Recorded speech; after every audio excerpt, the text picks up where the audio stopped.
আজ ভয়াল 12ই নভেম্বর। 1970 সালের এই দিনে মহাপ্রলয়ঙ্করী ঘূর্ণিঝড় ও জলোচ্ছ্বাস পটুয়াখালী উপকূলে ব্যাপক ধ্বংসযজ্ঞ চালায়। প্রাণ হারায় লাখো মানুষ।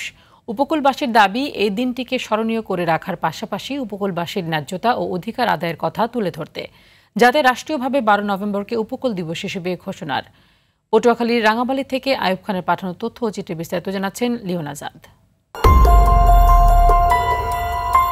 1970 সালের এই দিনে প্রলয়ঙ্কারী ঘূর্ণিঝড় ও জলোচ্ছ্বাসে পটুয়াখালী সহ উপকূলীয় অঞ্চল বিরানভূমিতে পরিণত হয়। এতে প্রাণ হারায় লাখ লাখ মানুষ। এদিন বাংলাদেশের উপকূলের উপর দিয়ে বয়ে যায় সবচেয়ে শক্তিশালী ঘূর্ণিঝড় ভোলা সাইক্লোন।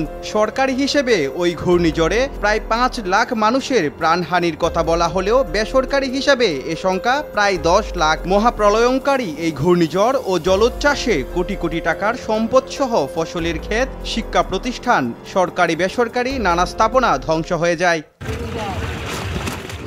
ঘূর্ণিঝড়ের 55 বছর হল দ্বীপ রাঙাবালির চর কাশেম, চর হেয়ার, চর নজির সহ 7-8টি চর এখনও অরক্ষিত।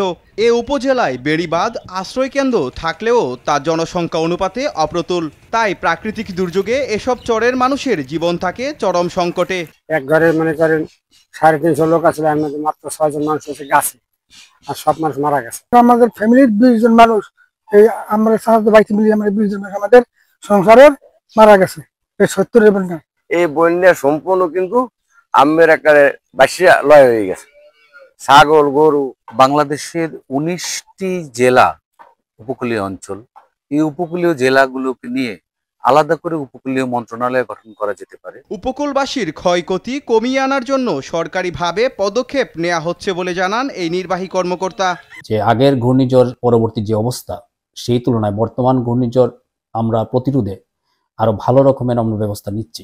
কারণ সরকার এই ঘূর্ণিঝড় ক্ষয়ক্ষতি কমিয়ে আনার জন্য বিভিন্ন ধরনের কর্মসূচি হাতে নিয়েছেন।